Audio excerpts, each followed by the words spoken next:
जानना चाहता हूं इस सरकार से 6 से 8 करोड़ फॉर्म क्यों भराया जाता है, ये पैसा एनटीए को क्यों दिया जाता है। बच्चों की सुरक्षा पर कोई चर्चा नहीं, एनटीए के ऑडिट, आरटीआई और उसको बर्खास्त करने की कोई चर्चा नहीं। आपने एक ऐसा कानून लाया जो माफिया और सरकार को बचाती है। धन्यवाद। नमस्कार, आप लाइव सिटीज देख रहे हैं। मैं हूं आपके साथ काव्या। लोकसभा का मॉनसून सत्र चल रहा है और इस सत्र में आप देख रहे हैं कि किस तरीके से विपक्ष के द्वारा हंगामा किया जा रहा है। इस बीच आपको ये भी मालूम है कि सोमवार को पेपर लीक से जुड़े संशोधन बिल को पेश कर दिया गया और कल यानी कि मंगलवार को इस पे करीब 9 घंटे चर्चा हुई और आज भी चर्चा है। आज लोकसभा में नेता प्रतिपक्ष राहुल गांधी भी इस पे अपनी बात रखेंगे। इससे पहले पूर्णिया से निर्दलीय सांसद पप्पू यादव जब सदन में खड़े होते हैं बोलने के लिए तो कैसे उन्होंने आंकड़ों को दिखाया है, बताया है कि करीब 1 लाख छात्र जो हैं वो डिप्रेशन में चले गए इस परीक्षा के कारण। इसके अलावा उन्होंने एनटीए की पोल खोली है कि एनटीए में किस तरीके से कुछ अधिकारी ही हैं जो एनटीए को चला रहे हैं, जो एनटीए इतना बड़ा एग्जाम कंडक्ट कराती है वो ऐसी लापरवाही कर रही है। आप पहले पूर्णिया से निर्दलीय सांसद पप्पू यादव को सुने वो क्या कुछ कह रहे।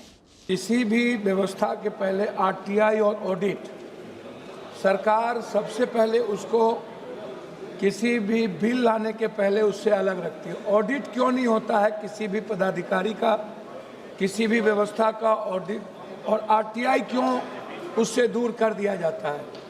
जब से सरकार बनी ऑडिट और आरटीआई को सभी तरह के चोरी वाली व्यवस्था से उसको दूर कर दिया गया। दूसरी चीज, अध्यक्ष जी, जो कौन ऐसा व्यक्ति होगा, बाबा साहब अम्बेडकर ने स्पष्ट रूप से उन्होंने अपने संदर्भ में कही थी कि who is the responsibility, accountability तय किसकी होगी जो दुनिया में एक बेहतर व्यवस्था को चला पाएगा।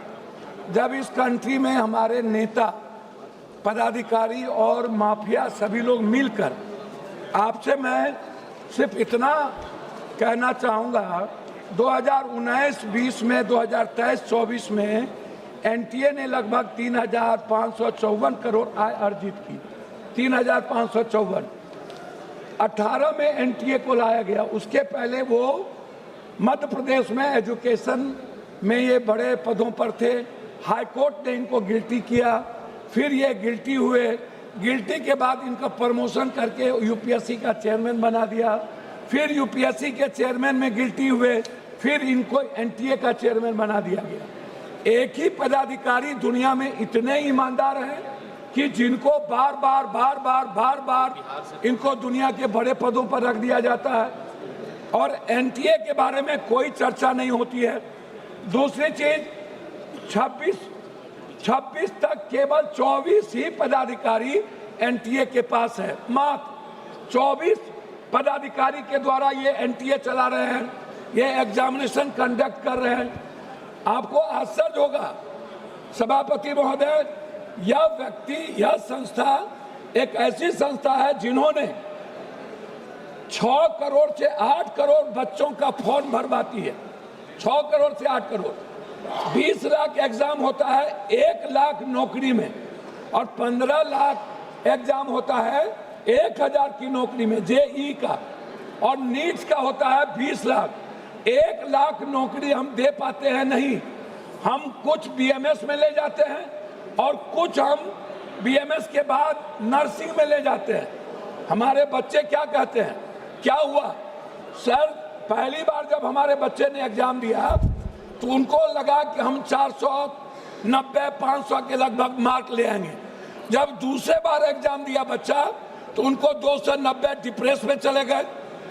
लगभग 26 बच्चों की शहादत के बाद और इतने बड़े जीएनजी के क्रांति के बाद कितने लोग डेथ किए, उनकी शहादत के बाद 1 लाख से ज्यादा बच्चे डिप्रेसमेंट में चले गए, डिप्रेशन में चले गए।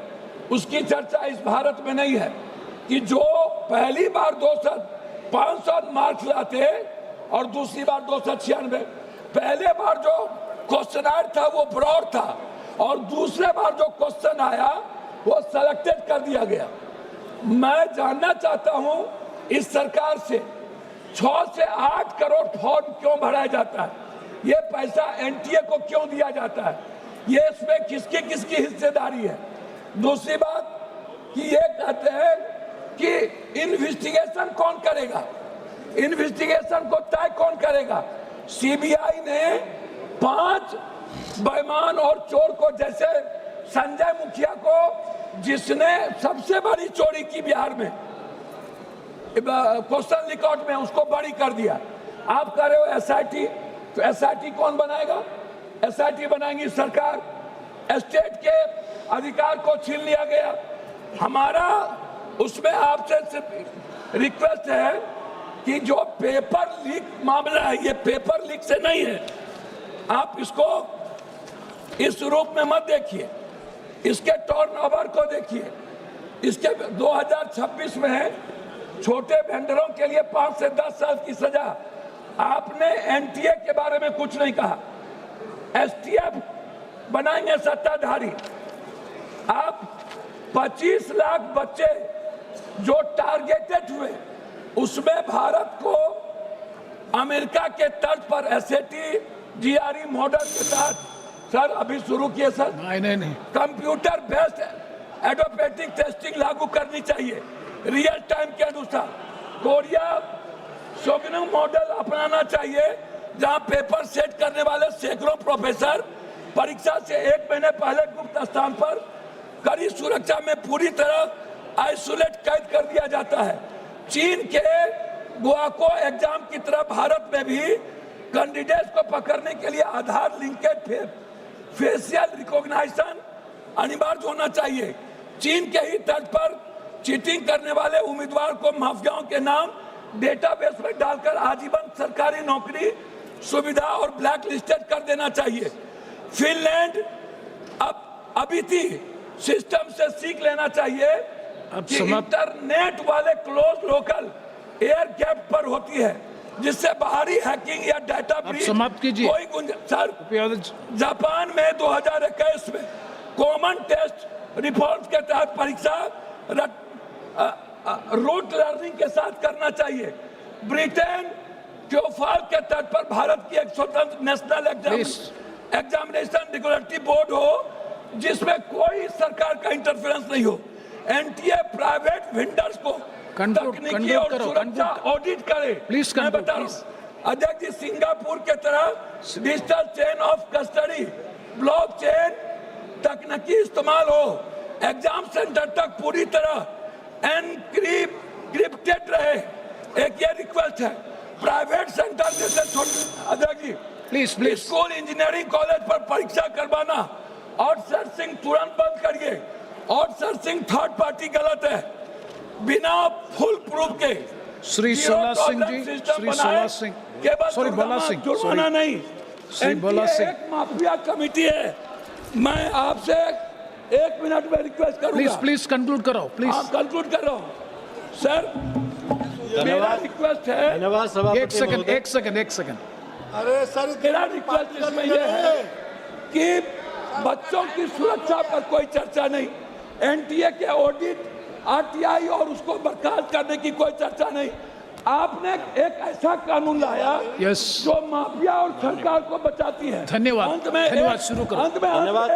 धन्यवाद सभापति महोदय। तो आपने पूर्णिया से निर्दलीय सांसद पप्पू यादव को सुना। पप्पू यादव जो सदन में खड़े होते हैं बोलने के लिए, तो किस तरीके से उन्होंने पुर्जा खोल दिया है और बताया है कि कैसे 26 बच्चों की जान चली गई डिप्रेशन में होने की वजह से। इसके अलावे पूरा लड़ाई लड़ा गया और आज जब ये पेपर लीक को लेकर संशोधन बिल पेश हुआ है, उस पर उन्होंने कहा है कि एनटीए में कितनी कमियां हैं, एनटीए में कितनी कमियां हैं। हमें चीन और अन्य जगहों से सीखना चाहिए कि वहाँ एग्ज़ाम कैसे कंडक्ट कराया जाता है। इसके अलावा उन्होंने ये भी कहा है कि आपने ऐसा कानून लाया है जो माफिया और सरकार को बचाती है। संजीव मुखिया का जिक्र भी पप्पू यादव सदन में करते हुए नजर आए। उन्होंने कहा है कि सीबीआई ने संजीव मुखिया को छोड़ दिया।